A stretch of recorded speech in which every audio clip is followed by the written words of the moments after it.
Muy bien, amigos, regresamos nuevamente a este programa panorámico. Les recuerdo que es una producción de la Licenciatura en Ciencias de la Comunicación del TEC de Monterrey, Campus Guadalajara, y que se transmite todos los días lunes en este canal 7 del Sistema Jalisciense de Radio y Televisión, panorámico.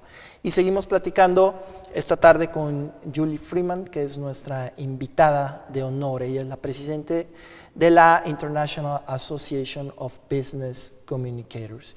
Y ahora le vamos a preguntar a Julie por qué es importante la comunicación en los negocios. Julie, please tell us, why do we need communication in business, in companies?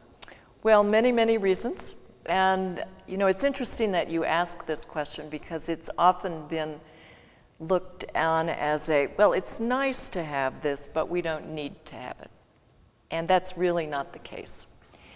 Communication is important both in terms of a company or an organization reaching its external audience or stakeholders, and also to reach its employees or internal audiences. And some examples of the way that communication can help a business succeed. On a very basic level, customers have to know that the business is there. They have to know what the product is, how much it costs, where they can find it, what are the features. That's a communication function. They also have to have a certain sense of trust and confidence in the business and in the product. I guess we would call that its reputation. They have to feel that a product is well made, that a company is a good company, that it would stand behind its products, particularly, you know, every product has a problem and on occasion, and they want to feel that the company would stand behind its products. Reputation actually is becoming a very important factor to consumers as they are making decisions about which product or service that they're going to buy and participate in. And then it's also very important that companies communicate with their employees, and that's probably been the most overlooked part of communication.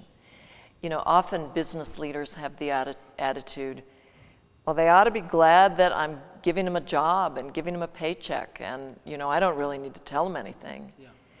But what research is starting to show is that when business leaders are honest with their employees about what the strategy of the company is, the health of the company's plans for the future, it makes the employees feel much more invested in the company. And in fact, the term that's commonly used these days is engagement.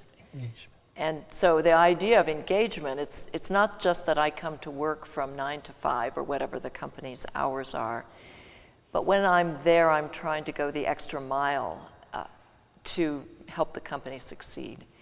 And that feeling about the company can only be a result of good communication that helps the employees trust management, understand what's going on, and hopefully gives them a chance to contribute to the thinking of senior management. And Julie, what happens with these business leaders who really don't understand this thing? I mean, who don't consider communication not to be an important thing inside their companies. And you've just mentioned that sometimes it is overlooked, this communication inside companies. What happens with these companies who don't understand or don't want to understand this? Well, what's important, they're being very foolish because there's no such thing as not communicating. We're always communicating. You know, if you go home at night and shut your door and don't say anything to your family, that's a communication. Yeah. And that's true in a business as well. If the senior management never says anything to employees, that's a way of communicating. And so what happens is if there aren't messages coming from senior management, then the employees create their own messages. And of course, if times are bad, then the rumor mills start. And, you know, why isn't El Presidente talking to us? Is there a problem? You know, are we in financial problems? Are we going to merge? You know, they can guess about all kinds of things, and they start spreading conversations. And frankly, this is something that's always gone on. There have always been people that go out to smoke and spread rumors, or eat lunch and spread rumors, or stand by the water cooler. But now with cell phones and email and all kinds of technology, those rumors can spread even faster. And companies that ignore a communication program that they're trying to initiate really do so at their peril. Because somebody's going to communicate about the company, and it would be better if management was part of that conversation.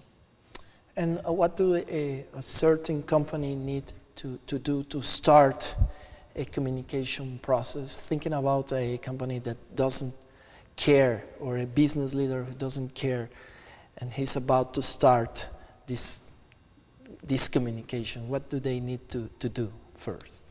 Well, I think it's a mindset of understanding that it needs to be two-way communication. There was a time when a communication program was the president would walk into a big room and give a speech, and then he would say, "Thank you very much," and he would leave. Or there would be a company newsletter, and the president would write something. But now the way that communication needs to be planned is to give employees the opportunity to ask questions, to make comments. In other words, it's not just that they're listening to senior management, but it's a conversation, not just a listening. That's the engagement you were talking about. Exactly. And there are lots of ways to do it. It doesn't have to be high tech. If the company is such that everybody doesn't have to have a computer, it can be just a simple matter of when the CEO gives a speech, there's a question and answer period. Or there are follow-up meetings with the supervisor where the supervisor sits down and is prepared to answer questions about what the CEO had to say. So it doesn't have to be complicated, but it does have to be two-way. Okay. Muy bien, muy interesantes los conceptos que estamos platicando con Julie Freeman, algunos buenos consejos para las empresas que de alguna manera no tengan bien una clara idea de lo que es cómo empezar la comunicación al interior. Vamos a ir nuevamente a una pausa, seguimos aquí en Panorámico, este programa del Tecnológico Monterrey, y regresamos en un momento más para concluir esta charla con Julie Freeman.